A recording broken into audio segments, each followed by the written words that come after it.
five-time All-Star Marques Johnson. Alongside Marques Johnson. What's up, everybody? Hey, this is the Here District, captain of this vessel. And I got my first mate, my number one son, Chris Johnson. What up? Talk to me. Holla! Let it rain, man. Let it rain. I guess what? We're going back into the Friday. Okay, pass us all the breakfast. Okay, pass. Go fight. Welcome, everybody, to the Here District, Marques Johnson. You're listening to a Bucks Plus audio production on the Bucks Plus Network. Your weekly pulse on the Milwaukee Bucks, straight from a Bucks legend. This is Here District with Marques Johnson, alongside his son and 1995 NCAA champion, Kris. Here's MJ. All right, welcome, everybody, to the fantastic voyage. I'm the captain of this vessel, first mate Chris Johnson. I'm Marques Johnson. We're pleased to be joined by Chris Haynes, the NBA insider extraordinaire. And Chris Johnson, you're telling me that Chris Haynes, he got a little bit of game? Big game, not just a little bit. Who does this game remind you of when you watch it, when you're watching videos? Oh man, let me see. He kind of nice with it, like a kidney animal Bannister. Lindsey Hunter. hey, like Ken Bannister with the face. Hey, Ken Bannister had the face growing out. Had the face growing, second face growing. I'm trying to get a visualization here, man. Oh man, I'm telling you, Lindsey Hunter, dog. I'm gonna give him Lindsey, dog. Lindsey Hunter. Jackson State. Hey, Chris got a bag, jumper. Okay. Chris will boom on you. Okay. Hey, I still at 43. I still get up there, slam it down. I see MJ every birthday. He still Can you still do it? Man, are you doing his next birthday? Josiah's dragging me out in a couple of days. I just talked to him this morning. He's like, "Yeah, we gonna do it. Then I'll take you out to lunch for your birthday and all that. if you do it, can you? So we shall see, man. I've got an adjustable rim, so that's all good. Life is good. Anyway. That's what's up. Hey, hold on. Before we get into this, yes, if anybody was able to evaluate my game, I would have said that MJ would have had the inside track. And the reason why I say this is because I look back. Chris, I don't know if you know this, man. I sent this to our producer, Monas, this picture. I'm from Fresno, California.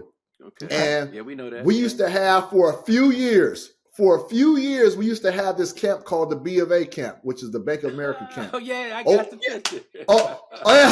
Olden Polnies would come to town and put these camps together. And so my team they separate kids and I was a sophomore in high school. They separate kids in tens. This like camp, probably 75 kids, maybe more than that. Yeah. And I so happened, one of my friends that was at this camp, he sent me this picture. I've never seen this picture until late last year. Wow. And I seen this picture, and it's a picture of me with my friend in there. Yep. But right behind me in this picture is your very own Marques Johnson. Yeah. Right behind. So I had no clue. I'm a sophomore back then. I had no clue who he was at the time. But then right next to him is Olden Polnies. And then I'm trying to think, man. We had some ballers in that. And so and the other a guy that's another guy away from me, his name is Jason Pondexter. He's actually Quincy Pondexter's brother who played in the NBA. Okay. And so, man, that's just small world, man. Yeah, very, very small world. Yeah, so B of A camps, that was Chris, Jim Marsh. You worked a couple of those. Yeah, I was a counselor. Back and hooked it up. Yeah, is that right? Jim Marsh got us at Seattle. I met him in my Sonic days, but he hooked it up, and man, they used to pay like $2,000 a camp. I was getting 500. Hey, I was 19 getting 500. Man, that's why I was in Fresno. I was down in Petaluma, wherever they asked me to come. I was there, but yeah, that was a great picture. I did get that picture, man. That was dope, man. Yeah, it was, man. It brought back some great memories. So that's special that we crossed paths back then. And speaking No, of crossing for sure. paths, man, let's jump right into it, man. The guy that you crossed paths with, and I love your story. We had you on. You were one of our first guests on the podcast, and then just to hear you talk about how you became who you eventually became, and how you were just right and put together pieces, and then somebody told you need to move to an NBA city, so you winded up moving to Portland. Just a cold call, move to Portland, see what would happen. Start writing about the Blazers, got a press credential, boom, start covering the team. Then became close with Damian Lillard, and so now you've got a project that you're working on. Talk about that project. This year, I was like, I need to impose myself more on this team. One of the most elite closers, clutch players in our league. It's uncanny how many times he makes big shots. Dame's incredibly intelligent, calculated, and specific in tactics. He's just a bona fide scorer. How would you describe his legacy if somebody asked? He is as clutch of a player to ever play basketball. Dame is he's a unique individual from the standpoint that he's had a career where he's been stable for quite some time, over a decade. And then out of that has come a trade. Then also he had some personal things he was dealing with. You know, he talked about his divorce. And so we got a little bit more deep on just who is Dame. We talked to a lot of people associated with him who had a role to play in his upbringing. He was not a high caliber player coming out of high school. He was not a high caliber player his first couple of years of college. And then, you know, things just turned into a different direction. So we went deep in this documentary, talked to a lot of people in this doc. And I think, you know, I'm proud of what I've seen thus far. And I'm looking forward to when the episode 1 drops. Hey, Kris, it's a 4-part series, correct? Correct.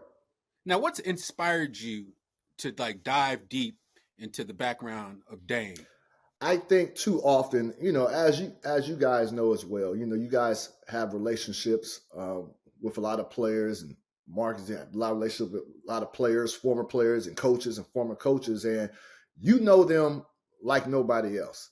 And so when it comes to doing a project like this, where, you know, especially with social media and everything, people really think they know an athlete, know a coach, know a subject, but they really don't.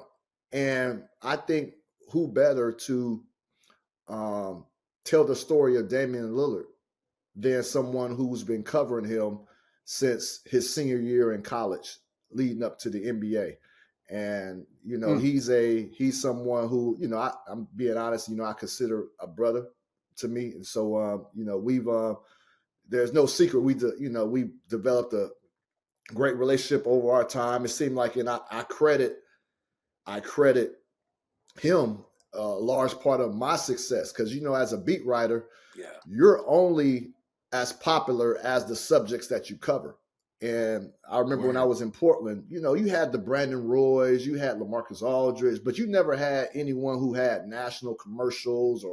And I remember Dame's second year in the league, and this is when I really saw the difference. His second year in the league, he made the All-Star team, but he was the first person in history to make the All-Star team, agree to do the rookie game, agree to do the skills challenge, agree to do the three-point contest, and it was one more. It was 5.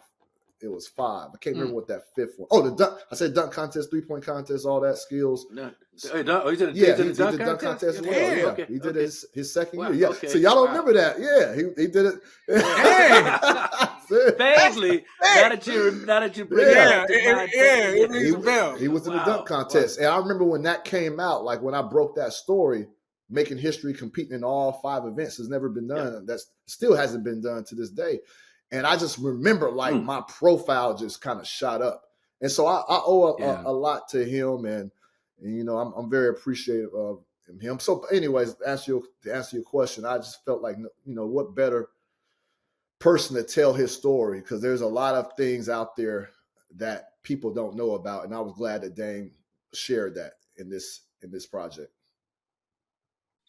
So his rap persona, Dame Dollar, Is that an alter ego with him, or is it? I mean, is it pretty much? Does he look at it like a separate kind of identity where he's able to express parts of his personality and who he is, or is it all kind of integrated into one? It's integrated in one, but at the same time, it is a separate. I would say it's a separate identity because he does go back. So, Andrew, let me tell you about Dave. So, and it's interesting. It's fun covering guys from when they become rookies to established vets, because I remember his first year. It was his rookie season, and remember we're still talking and trying to get to know each other. I'm trying to get to know him as a player and a person. Yeah. And we're sitting. I forgot where we were sitting at. We're in an arena somewhere, a shoot around. We're just sitting in an empty arena, and he was like, "Bro, I can rap." He said, "I can rap." Rookie year, and I told him, I said, "Bro, leave that alone." I said, "Leave that alone." I said, "Just hoop." I just dismissed him. And he got offended. Yes. He was like, "Bro, I really do this." Like, I saw a look in his face, and I was, "Oh, he's serious." Okay. I'm like, I don't want to disrespect him, but what I mean? That just didn't, we've been there. We've done that. We've seen that. You know what I mean? Shaq probably was the only successful NBA player that turned rapper. He had projects with Biggie and everything. So I dismissed him.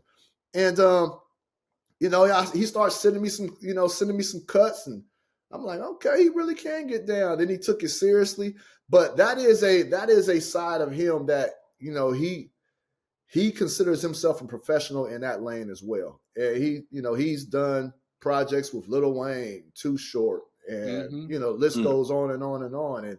And they wouldn't mess with him if he didn't have the skill set to jump on those tracks. So he does view that as a different side of him for sure. As his producer, whoever puts together his music is just on another level. I mean, that's the thing. I love that kind of, for lack of a better word, kind of the mellow rap, not all the frenetic, but it's a nice mellow groove that he kind of raps to. Is it somebody that he's been with for a while that has been involved with him musically in terms of putting the production element together? Shout out to Nate. Nate, he's a producer in LA. Shout out to Nate. And I actually got the chance, man, this was probably like 6 or 7 years ago.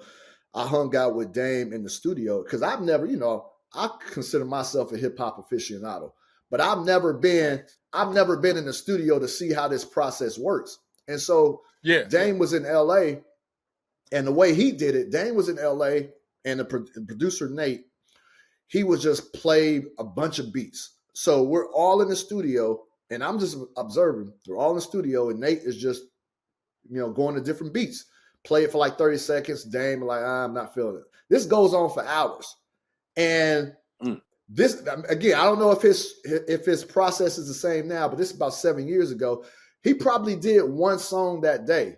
It just took all that time to like find the right beat. But during that process, during that time, Too Short came by.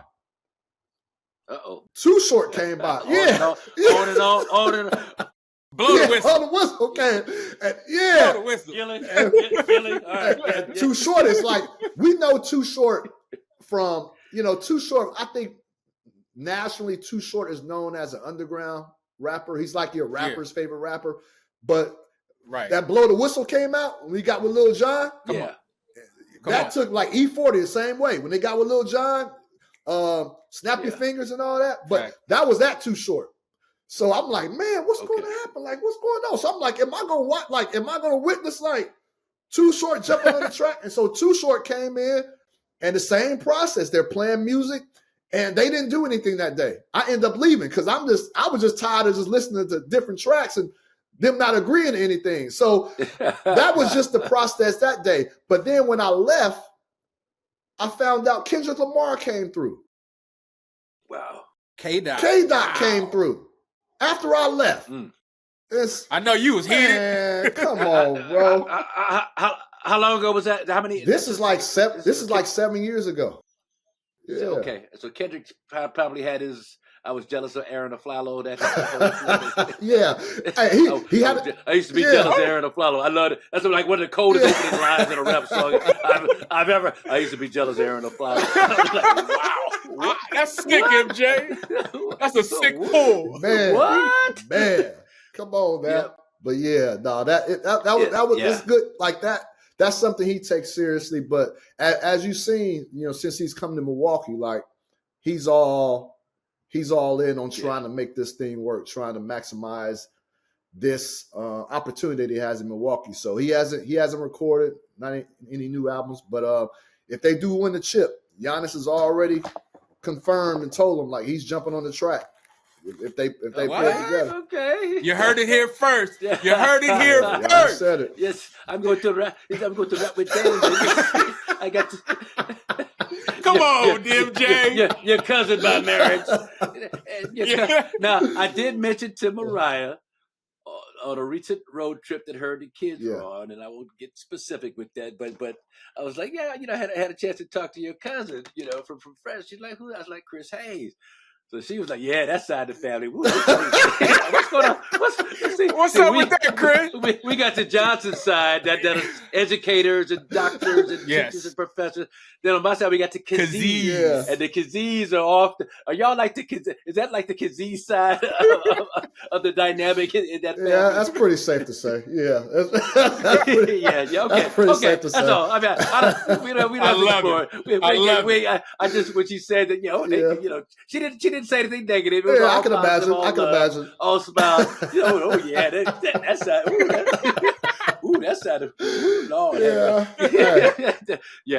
I don't take it personal. I understand. I understand. Yeah, it's all good. It's good. So back to Dame, and you talked about winning a chip with Giannis, and that winning a chip, that chip thing used to bug me, but whatever. That's just me and my old school thinking. But winning a chip with Giannis, how much closer do you think they are to just reaching their potential? Let me put it that way. Not so much winning a chip, but just maximizing the duel. This year's a lot better, right? I mean, Dame's mindset. I mean, what are you sensing from that whole thing? I think those two together are playing better than they have at any point since they've paired together.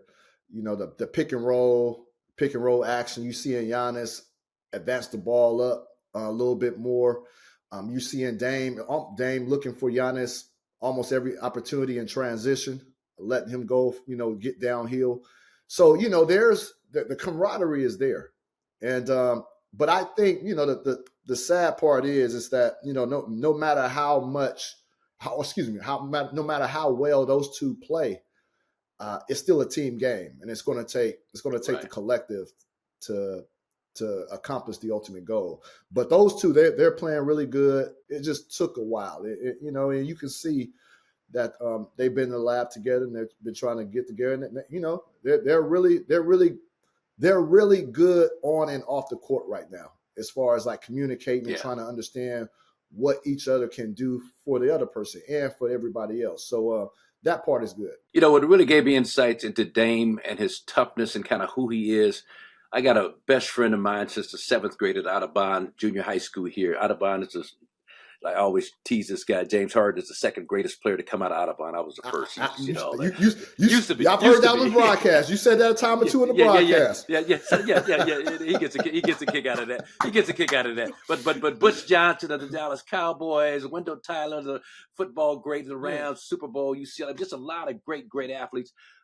So George Arterberry, 7th grade best friend, he's been a teacher at Castlemont High School for 20 years, taught all of Dame's cousins and nieces and I think a young lady who used to live with him in Portland, she was in his class. But he told me about Brookfield. He talked about that section of East Oakland. Have you been there? Have you seen that? I mean, can you just give us a brief description of what it's like and just how remarkable it is to watch a young man like Dame kind of rise above whatever was going on? Yeah, no, I've been there multiple times. The first time I've been there is probably maybe Dame's second or third season in the league. He would do an annual Brookfield barbecue at the park down there. It's like one of the biggest parks there in Brookfield, where he would give out haircuts, and he'll have barbers there giving out haircuts, backpacks. And one thing I'm telling you guys right now, man, what made me fall in love with Dame's family, they love to cook. Oh God, they love to cook. Oh, and they're so he has a big, huge family, and they do it big. And I'm big on. I probably told you guys I'm big on smoking my smoking my ribs, smoking my chicken, barbecue. I love barbecue. That's what they do. His uncle Oscar, Big O. Oh my goodness, man! You got to follow him on Instagram, man. Look at the food, man. It's crazy. But when I went to Brookfield for the first time, it's I've never been there before. You know, I've really never even heard of Brookfield until Dame. I just know Oakland. I got family in Oakland, but I didn't know, Brookfield of Oakland. Yeah, the section. So when I went, it's rough. It's definitely rough. I felt okay because I was around his people. You know what I mean? And when I say his people, his dad, Houston, like if you talk to people in Oakland about Houston Lillard Sr., oh my goodness, the stories. The stories like that. He should get his own documentary in itself. But one thing about Brookfield people, man, is that it's a small community. They know each other, but they all pull for each other. They ride and die for each other. Like that's what I seen. That's what I noticed. And when Dame would come back, man, it was all love. Obviously, you got portions of, I could speak to it in Fresno, where that's my hometown, but I don't necessarily let people know I'm coming to town when I do come. You know what I mean? And I know LA has its own stigma as well, as far as, not really getting that hometown love. But in Brookfield, it's different, man. It's a different breed, and it's probably like that in Oakland as well, as a whole. But it's just a tight-knit, small community that they ride for each other. And most importantly, with Dame's family, they love to cook, and I love that. So let's talk about the NBA. 63 players moved during this last trading period, man. What the hell is going on? Is it the second April? I mean, I'm sure it's a combination of things, but is there something else that you're seeing why so much movement happened like it did? Yeah. Well, first of all, I'll say this. I didn't think we would come anywhere close to that number due to the new CBA restrictions. So I was expecting a very light trade deadline. The answer to your question, I don't know if this is the answer, but Luka getting traded like that definitely opened up the floodgates. You think it was one of my homies, we in this text chain, and Luka got traded on a Saturday, and I believe the Sixers were playing the next day. But Luka got traded on a Saturday. Then Joel Embiid was available the next day. And one of my homies was like, look what this trade has done. Now players is like, anybody can get traded. Let me get out on this court. Yeah. So I think that definitely spearheaded a lot of things. It definitely, for teams like Miami and Phoenix, who we knew were trying to get a Jimmy Butler deal done for the longest, it kind of derailed a lot of teams' plans. And so I think it just opened up the floodgates. I did not expect this. This was the heck. Right when the trade deadline was over, I was doing a trade deadline special for NBA TV. And I was on air for like 4 hours. And then an hour after the trade deadline had passed for, post-game reaction. And I kid you not, I went to my hotel right after, and I just passed out. And I could not remember covering a flurry of transactions like that in such a short amount of time. Like that was one for the ages for sure. Chris, what was your process like? Because the Luka deal just took everybody by storm. You saw like shams, and people was like doubting the validity of it. No one could believe it, basically. So what was your process kind of behind the scenes confirming that trade? I was watching it was Saturday night. I was watching the Vince McMahon documentary. I don't know if you guys have seen that, but I'm a big wrestling fan going back from the 80s and 90s. Not so much now, but, my childhood growing up. WWF when it was WWF. Yes, sir. Yes. Okay. Yes, sir. So I was watching that, and I'm at the last 20 minutes. I binge watched it. So I'm at the last 20 minutes of the final episode. And this is how I found out. I got a call from Rich Paul. Rich Paul calls me and says, hey, the deal is real, and hung up.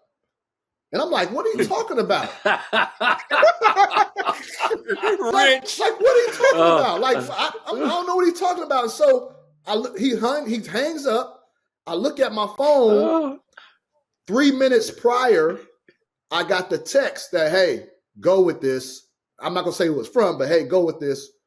Trade Luka to blah blah blah blah blah.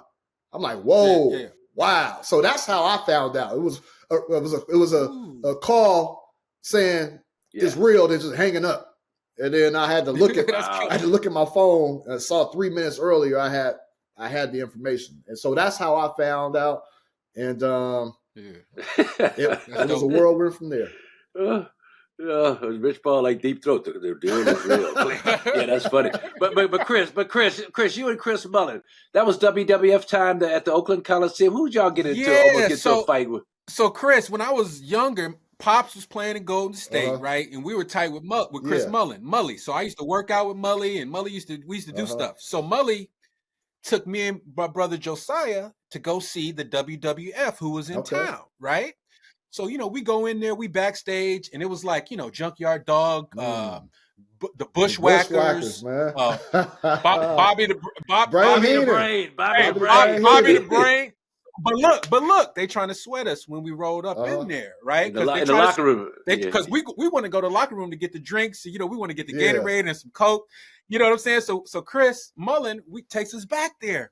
The wrestlers start tripping on us when we got into the locker room. Wow. So ultimately, we almost basically had an all-out brawl with Bobby the Brain. Remember that shady ref, Chris? Danny? Remember the crooked ref? He was in there. The Bushwhackers tried to check me. Is that right? The Bushwhackers tried to check me. Bro, they tried to check me. But I was big. Hey, Chris, I was big. Chris, you was ready. I was 14 years old. 14 I was years ready old. for the Bushwhackers. Oh, damn. Yeah, Dad. Me and Chris Mullin, we was about to get busy, Dad. I love Chris Mullin. He was about to fight, too, But Mully was like, Mully was going off. It was crazy. Wow. It was crazy. Yeah, it's crazy. But Chris, one thing, so we talked about the movement. We talked about how, just the flurry of activity. I want your comment on this, because I was talking to just a casual, what do you guys call them, Chris? Civilian, spectator, whatever kind of fan you guys. Josiah has a casual. Josiah has a name for the casuals out there. But a casual this morning just made a off the cuff remark that it looks like the players have lost the power once the Luka trade went down. Because everybody's because of LeBron and the moves he's made over the years. Are you one to ascribe to that? Is that a truth that the players had the power, now they've lost it, or where do you think we are in this kind of player empowerment dynamic right now? Well, I think what it shows, like, do the players have power? Yes, they've always had power, and we've kind of labeled it over the last 10 years of the player empowerment movement. But the truth of the matter is that ownership and management has always had the power to trade you at any given time. Yes, and it's still, if you're a top 10 player, the odds are still slim that you would be traded in your prime, regardless of if you are somebody who is perceived to not be in the best shape or doesn't work out. Like, if you're a top 10 player, the odds are that they're going to stick by you and try to make this thing work. But unless you have a no trade like a LeBron James or Bradley Beal, you can be sent away. So that's that. But MJ, one thing I would say about this is that, you got the low management era as well. Yeah. And I don't know that we still call it that now. But I know there are former players who I've talked to who are concerned about the future of this league and about the future money that these players will be making or won't be making in the future when it pertains to will we still have guaranteed contracts, in the CBA? Will they get to non-guaranteed? And so I think the players, they owe it to the future of this league to make sure they're doing all that they can to be on the court, so that it won't be in a situation where the NBA is treated like the NFL with non-guaranteed contracts. So that is my concern with that, I've mentioned this before, but, I think optics are an issue as well. Take Paul George, who has a podcast, and I'm all for players having podcasts. I think Draymond, when he talks the game of basketball, breaks down the game of basketball, I think he's as good as anybody out there. But if you have more podcast episodes than games played that season, I think it looks bad. Yeah. I think the optics are just not like, first and foremost, your team pays you to be the max player that you are. They pay you to be on the court. It just doesn't, and I understand that everybody has different interests. I'm not trying to, say you got to just do this, but the optics just don't look good. And so I think that has to be, I just think that the players got to do a better job of handling the other curricular activity that they participate in while they are still an NBA player. Yeah, and the more things change, the more they remain the same. And I'll just leave it with this. I mean, Julius Erving was drafted, or the Bucks had his rights, but he went and signed with Atlanta. The Bucks sued. He couldn't play for Atlanta, but there's no way he was going to play in Milwaukee. He wound up going back to New Jersey, back to the East Coast, back to the New York metropolitan area, or Philly. Philly wound up in Philly with the Sixers, and the Kareem from Milwaukee to LA. I'm just thinking of, the players have always, Charles Barkley going to, where'd he go to? Hooked up with Akeem and Clyde and Houston. That whole. The players of all the star players, the players with the clout, the players with the resume, have always been able to not dictate, but have some semblance of control in terms of where they wind up. So it's not that. This is not something that we've never seen before, is my point, I guess. Right. Hold on real quick. Y'all can't let me go. I need details on this WWF backstage fight. Hold on. So I'm watching the documentary, and I knew that wrestlers back in the day were, they were told to protect their image, protect their character at all times. So never So you see Undertaker and wrestlers, they can do podcasts now, and they can kind of step out of that character. And I'm in that documentary, it showed me like they were really serious. Like they would walk outside on their off days, still remain in character because it was important to protect that character. Yeah. So Kris, you happen to step into that locker room while they trying to, you ain't supposed to be back there. They got to protect their character. Right. I see why they were so pissed and heated about our presence, me and Joe's presence, because they was trying to get us up out of there. But these dudes was talking. Hey, Kris, they was talking normal. They didn't have that act. They didn't have their character face on. They was their real selves. Right. And you back there like behind the curtain in the Wizard of Oz and seeing them how they really was. It's like get your little young behind out. Oh man, that's funny you say that, man. But look, man. Appreciate the time, man, and much success. We'll look forward to seeing the what's the name of the Haynes Brief. The Dame. The Haynes Brief is your pod, right? It's what you're doing. Sir. Your own special deal. Sir. Talk about that and talk about the pod, and then we'll. Yes, sir. Haynes Briefs is a YouTube show that I'm launching relatively soon. And so I drop Haynes Briefs online where that's just me breaking news, and it's about a minute video clip of me coming in, breaking some news. It's just in a different form opposed to just tweeting out a tweet. And, it's Haynes and it's Haynes Brief. So it's a play on words. It's a brief. Yeah, but how did your people know? How did your people feel about you naming your show after some draws, though? Hey, boy, that named his show after some draws. Why you name your show after some draws, baby? Don't name your show after draws. Don't get me wrong. Don't get me wrong. I've had some distractors. Don't get me wrong. I've had. It's all good. But, it's my name. It's my last name, and it's a brief. Right. It's a brief video. It's catchy. It's catchy. So I'm It's running dope. with it until it's catchy. Hey, it reminds me. Y'all remember Coming to America?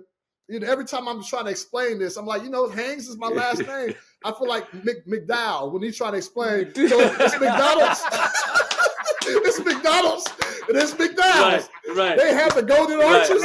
Right. My arches aren't golden. Yeah. We just leave off the sesame seed off the bun, and that way, 2 all beef patties, special sauce, lettuce, cheese on a wheat bun. We good. Yeah, no, that's great, man. Look, man, love your work, man. I know this is going to be off the hook, man. I can't wait to see it, and I love everything you do, man. We appreciate the time you spent with us here on the Here District, man. Chris Haynes, thank you so much, man. Thanks for having me, guys. Y'all take care.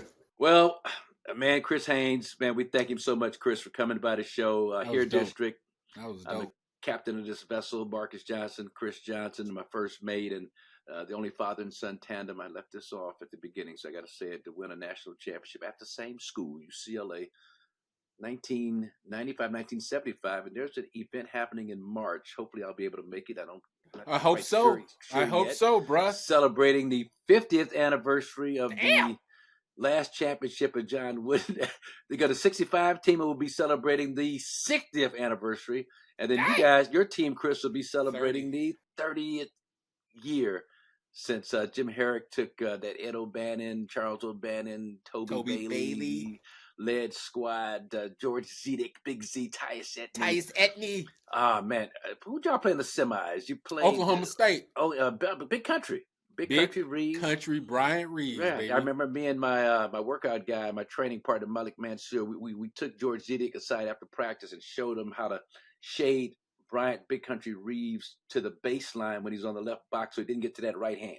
And you guys did a great job at that because we executed that game plan to the T. Yeah, I know Coach Eric's a little salty. What the hell are you trying to? What are they doing over there, Lorenzo? Yeah, he's like, it's okay, Coach. Just try. It's okay. They know what they're talking about. But it worked out. And so, speaking of basketball and evaluations and analysis, we're going to look at a couple of players here. But before we do, Chris, tell the people where they can kind of send us some feedback, encouragement, all that good stuff. Yeah, well, the podcast, we're on YouTube at the Milwaukee Bucks official YouTube channel. We actually have a playlist called Bucks Plus Audio, where there's tons of our episodes and some shorts in there as far as content. You can find us on Apple Podcasts, on Spotify, and wherever else you get your podcasts. Please give us a like, a share, throw some comments in there. We appreciate it. We want to engage and continue to build the Here District community. So that's the thing now. So they just kind of an abbreviated kind of snippets and highlights and that's kind of the reels.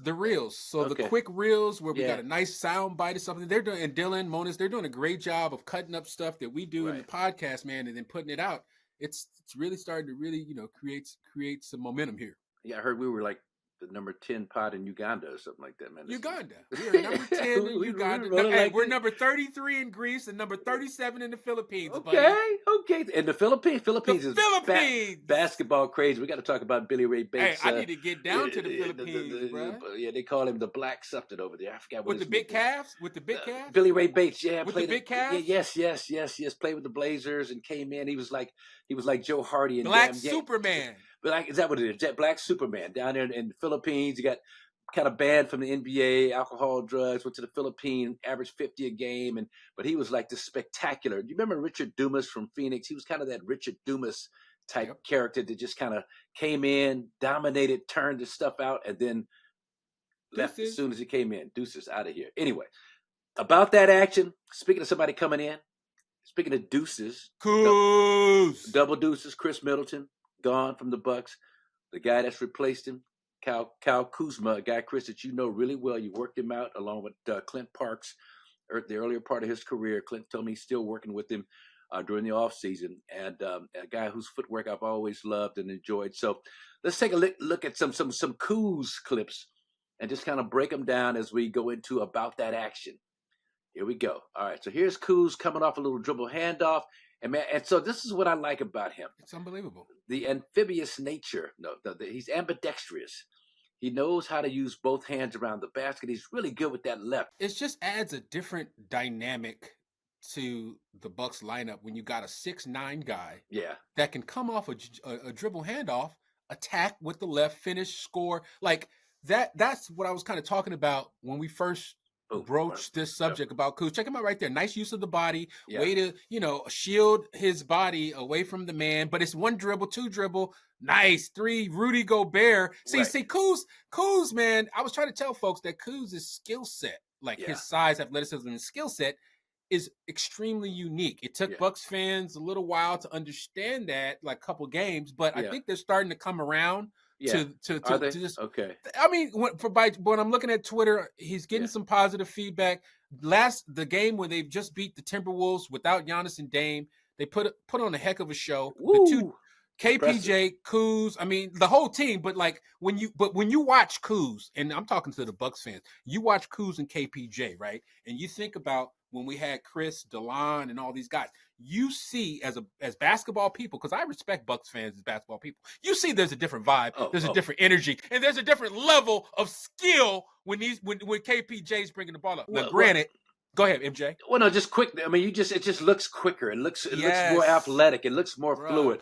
And Kuz, same hand, same finish. Watch him jump off that left foot finish with the left hand. That's nasty. That gives him a bigger shield on Rudy Gobert. So yeah, that's good. Let's move on. I mean, but Kuz, I just love that play, that little curl coming off that DH over Brook Lopez. Now watch the defense right there. Now, nothing spectacular, but just being in the right position, battling, fighting, slides over, makes it difficult. He was about to take a charge. He was there. He was there. He was about to. Ant-Man wanted to check him out. Look, he's trying to cover the jewels. Yeah. The Ant-Man wanted to come in and possibly throw down a dunk if he's not there in time. But he's there, and you force a tough pass, tough catch, you force a miss. So great defensive possession. All right, moving on. But just that's a little bit of defense, just mindset and awareness by Kyle Kuzma. Now watch this. Push. The ability to push it up the floor at 6'9", 6'10", crossover, kick. Bruh, let's go back. So look, let's count dribbles. Let's see where Kuz is. He's literally 94 feet away. 1, 2, and 3. Wow. Yes. He got 3 dribbles to the free throw line and delivered the ball on a string, super dime. And he had to dunk this game too, that he took it full court. He went coast to coast basically, but beating people that is something that I haven't seen from a guy on the Bucks roster at 6'9". I don't know who can do. And maybe I'm missing somebody, MJ, but Kuz is one of the most different guys I've seen in the Bucks uniform for his versatility, ability to do this, and he hasn't even been knocking down threes at any type of rate. That's the part that I love what he's done. Also, last thing on this, he's kind of adapted his game and really focused on his strengths since he's joined the Bucks roster. So he's not just jacking them shots. Everybody was talking about that he was going to jack, that he was jacking down in Washington. Like we said, he's in a championship situation, so he's going to alter his game, adapt and adjust to championship type plays, and that's one of them right here. Yeah, that's a beautiful job, beautiful delivery, and as Doc talked about, when you got a guy like that who will push it, get it out of trouble, give it up early, it makes the guys run. Gary Trent Jr. sprints down to that left corner for that 3-point shot. You watch it. He's gone. He knows it. Look at it. He knows. Right there. He got his hands. I'm ready.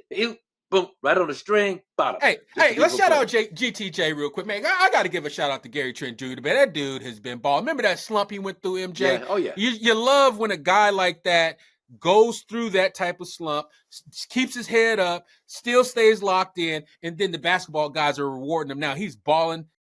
Yeah, and not only just out of catching, control, but not only just catching shit. He's off the bounce. He's sidestepping. He's step back and he's mid range and his floaters were not falling early, but I could see that he had him. He had him. He had confidence in it. They just weren't going down for him. Now all that stuff is going down. It's a beautiful thing to watch. Let's go to KPJ if you want. Okay, Kevin Porter. Let's Jr. just watch him off the bounce. Use it. Just understanding the nuances is I'm understanding how to use a screen. Yeah, on pick and roll. But and a lot of this stuff is late second half, fourth quarter type stuff when the Bucks, needed to sustain their lead. When I think the Timberwolves might have tied the game up at one point. They had the momentum, but Doc had enough trust in this young man, the newly acquired Kevin Porter Jr. to have him on the floor.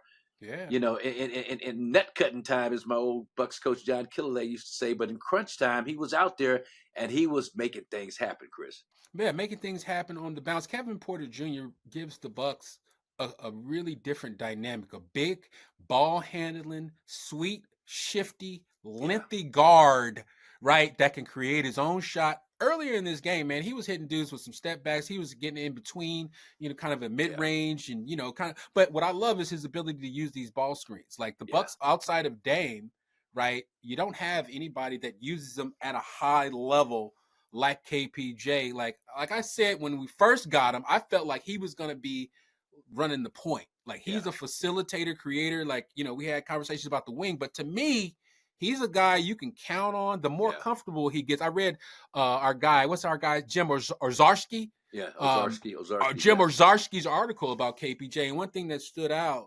was KPJ kind of talking about how, he felt welcomed by the team and Doc and, he's a guy that values the camaraderie. And I think he's one of these kids that, you might have some trouble in his past, but he needs love. Like if the Bucks can show him that love, the vets can mentor him. Like you can really, they have a serious long-term gem on their hands if you can get through to this kid.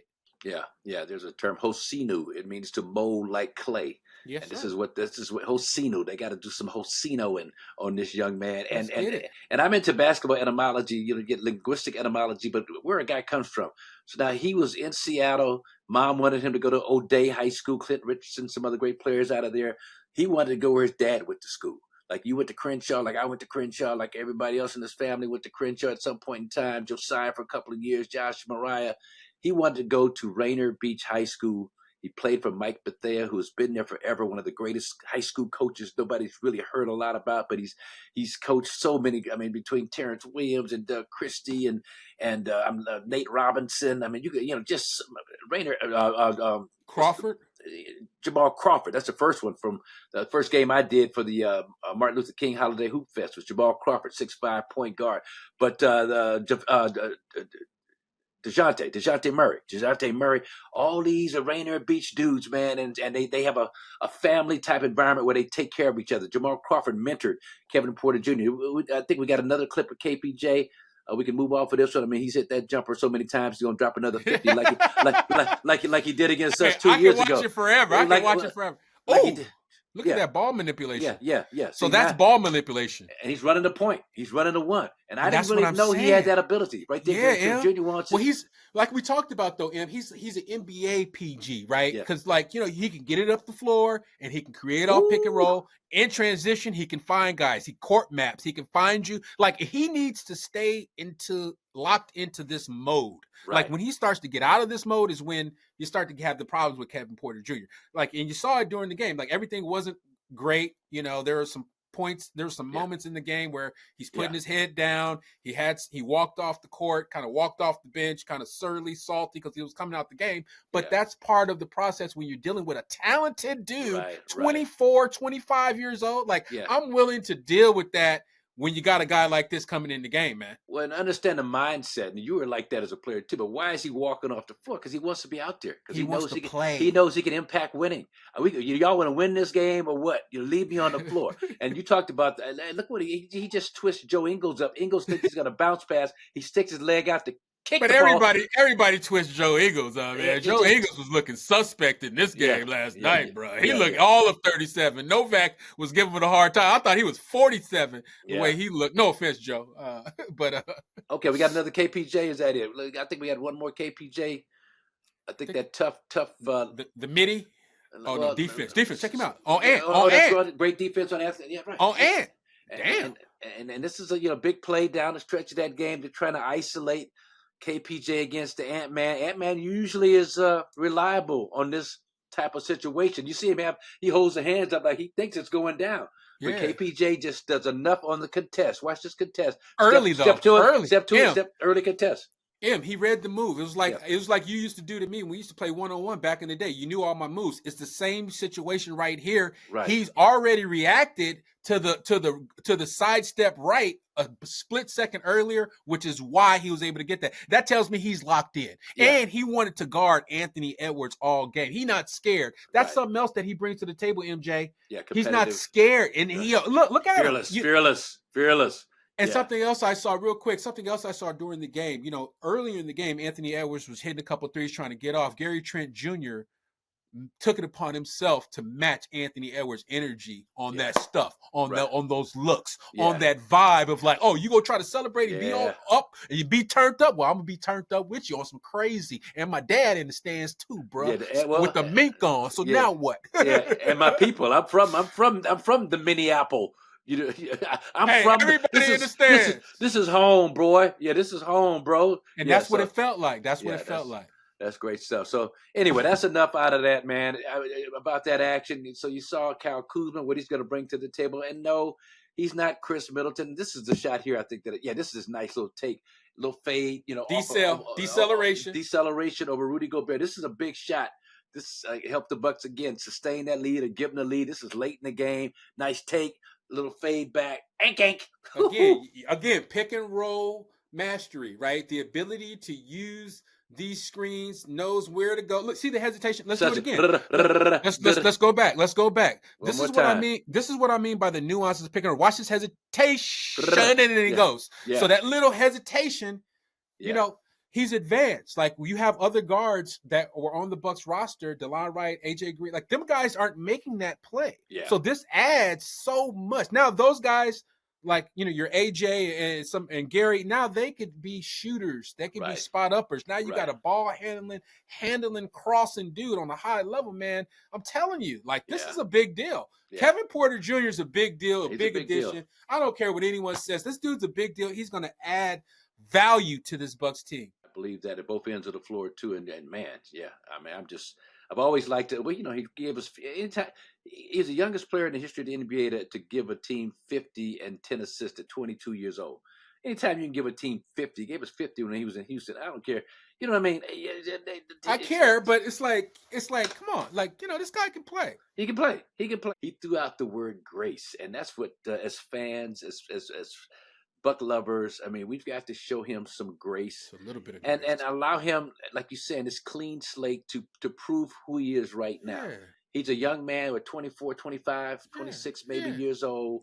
Come on. He's just starting to figure out who he is. And yes, he's made some mistakes, but now he's ready to change his life around and to contribute to this team. So I'm just excited about where these guys are in terms of men in their lives and their career. And I think this is the perfect time for them to be with this solid Milwaukee Bucks crew that can mentor them and guide them and show them love, as you talked about earlier.